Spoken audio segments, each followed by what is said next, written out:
जी, आप इस चेहरे पर क्या कहेंगे? ये जो विपक्ष की तरफ से कहा गया कि भाई नीतीश बाबू रहेंगे नहीं रहेंगे, साल भर 2 साल उनका स्वास्थ्य कैसे रहने वाला है, और दूसरा जो इस वक्त जिन मंत्रियों ने शपथ ली है, चाहे वो बीजेपी के कोटे की तरफ से हो, जेडीयू या फिर बाकी तीनों पार्टियां जो रह जाती है। देखिए, नीतीश जी के स्वास्थ्य को लेके तो अनर्गल प्रलाप है, उसमें कुछ नहीं। हमने नरसिम्हा राव को भी देखा था, अर्जुन सिंह को भी देखा था, सत्ता मिलते ही सब खड़े हो जाते हैं, स्ट्रेचर पर आके शपथ लेते हैं, और जब सत्ता मिलती है तो पहले व्हील चेयर पर, फिर स्टिक के सहारे चलते हैं, और फिर सब सहारा छूट जाता है, सत्ता का सिर्फ सहारा रहता है। तो नीतीश बाबू मुख्यमंत्री बने उनके स्वास्थ्य को लेकर, क्योंकि विपक्ष के पास अब कुछ बचा नहीं। अब सिर्फ एक ही मुद्दा बचा है कि कितने दिन चलेगा, साल चलेगा, 1.5 साल चलेगा, 2 साल चलेगा। लेकिन मेरी जो जानकारी है कि प्रधानमंत्री नीतीश कुमार की इतनी इज्जत करते हैं कि नीतीश कुमार जी जब तक अपनी इच्छा स्वयं प्रकट नहीं करेंगे उनको नहीं दिया जाएगा। लेकिन अभी जो मंत्रिमंडल का गठन हुआ है उसमें बहुत अच्छी बात यह है कि 3 महिलाओं को इस बार स्थान मिला है, और श्रेयसी सिंह जो जमुई से विधायक चुनी गई हैं, जो उनके पिताजी स्वर्गीय दिग्विजय सिंह, आपको याद होगा, विदेश राज्य मंत्री होते थे अटल जी के सरकार में, और बड़े मतलब बिहार के जमुई इलाके के बड़े नेता, बांका से भी सांसद रहे, जमुई से भी सांसद रहे, तो उनकी ये पुत्री हैं।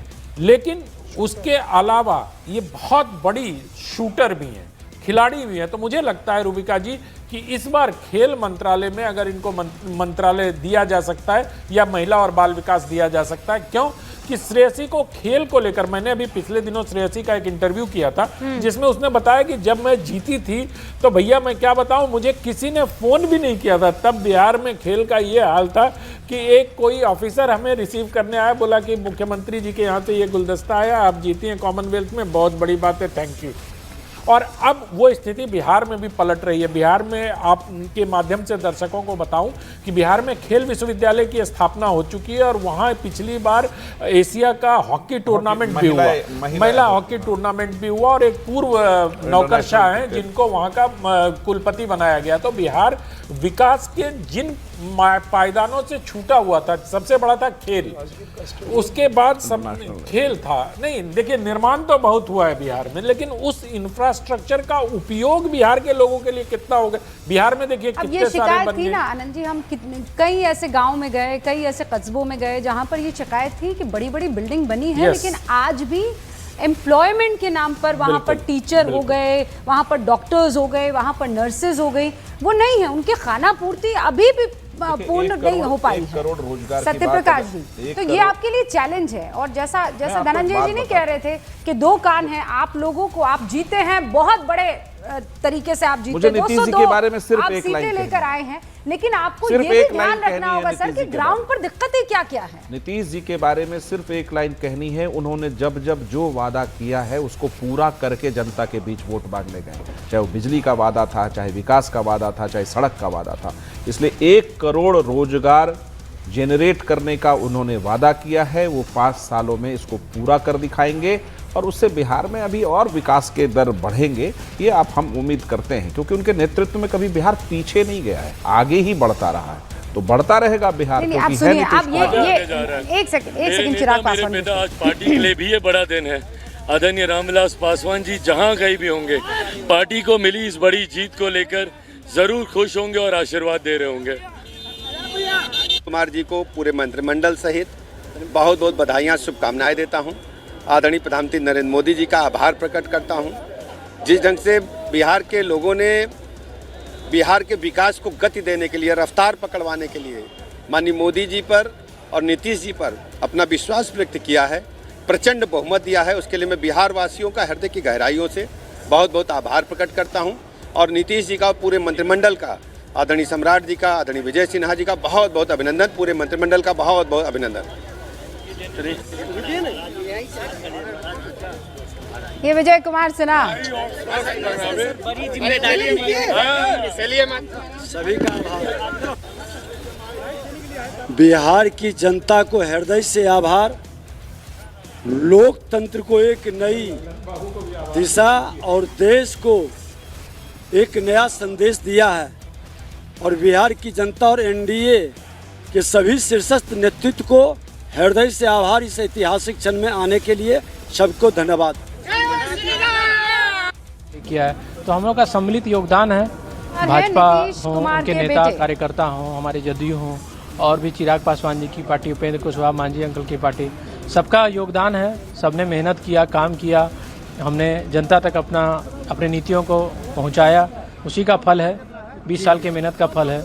उनके स्वास्थ्य को लेकर काफी सवाल खड़े किए, ठीक है, लेकिन अब आज बिल्कुल सब स्वस्थ दिखे वो मंच पे। ठीक है, चलिए भैया। तो ये आप निशांत कुमार को इस वक्त सुन रहे थे। वैसे इंटरेस्टिंग, निशांत कुमार बड़े एक्टिव नजर आ रहे हैं। एक दिन में मेरे ख्याल से चौथी पांचवी बाइट होगी सत्यप्रकाश जी। जनरली मीडिया शाई कहते हैं उनको। अब मीडिया उनसे बातचीत करता है तो उनका जवाब देते हैं, बहुत शालीन है निशांत जी। और संकेत तो नहीं दे रहे आप लोग? नहीं, ऐसा कोई संकेत नहीं है। नीतीश कुमार जी की विचारों को आप जानते हैं। हाँ, बिल्कुल वो एक बिहार के जिम्मेदार युवा हैं तो वो अपनी बात रखते हैं, इसमें क्या दिक्कत है। इतना सधा हुआ बोल रहे हैं सत्यप्रकाश जी, मतलब इनको लग रहा है कि कहीं कुछ जरा सा चूक हुआ कि वो मैं बोलने में आज तक कभी चूक नहीं करता। मैं बोलने में चूक बड़े नहीं करता। समझ के बोल रहे हैं बिहार के युवाओं की सत्यप्रकाश आवाज। जी थोड़ा सा प्रकाश डालिए ना सत्य पर। आप क्यों? मैं मतलब सुनिए, बिल्कुल मैं क्या कह रही सत्य- हूँ आपसे सत्यप्रकाश जी कि आप ही के एनडीए के कुनबे में एक पार्टी, एक नहीं इनफैक्ट दो पार्टियां। एक पार्टी है जिसने अपने उपेंद्र कुशवाहा अपने दोनों बेटे ने को अपने मंत्री बेटे बना को दिया, बना दिया। पत्नी को विधायक बना दिया। तो नीतीश बाबू अपने बेटे को आगे तो बढ़ा ही सकते हैं। कर्पूरी जी जब मुख्यमंत्री थे, वो जब विपक्ष के नेता थे, गुजर गए, तो क्या उन्होंने अपने पुत्र को बनाया पार्टी ने? लालू प्रसाद यादव नहीं ना, मतलब आप हाथ खड़े कर रहे तो हैं ना, ऐसा नहीं होगा। कर्पूरी जी के मूल्यों को नीतीश कुमार जी ने बिहार में पूर्णतः स्थापित किया है। ओके सर, अब मेरे पास वक्त की कमी है, मेरे पास आखिरी कुछ सेकंड है। जयंत बाबू 20 सेकंड आपके पास सर। कल आपकी मेरी बड़ी शानदार तू मैं हुई थी, उसे मैं शानदार शब्द नहीं देना चाहती हूँ, लेकिन ना मतलब जनरली जयंत बाबू ऐसे हैं नहीं, वो कल ज्यादा ही गुस्सा कर गए थे।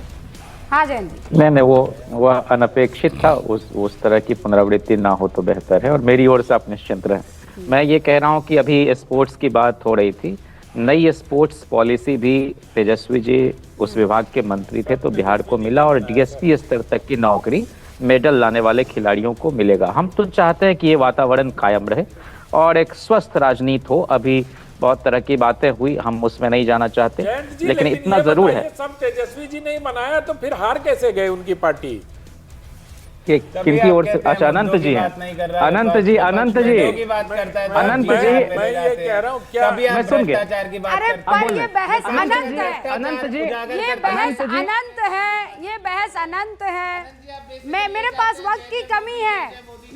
आप लोग गठबंधन में अब है नहीं, लेकिन बावजूद उसके अरे सर देखिए नहीं, जय जय जनता, जय जय भारत हो तब मजा आएगा, तब मजा आएगा सर। बहुत बहुत शुक्रिया आप सभी का हमारे साथ जुड़ने के लिए। देखते रहिए न्यूज़ 18 इंडिया।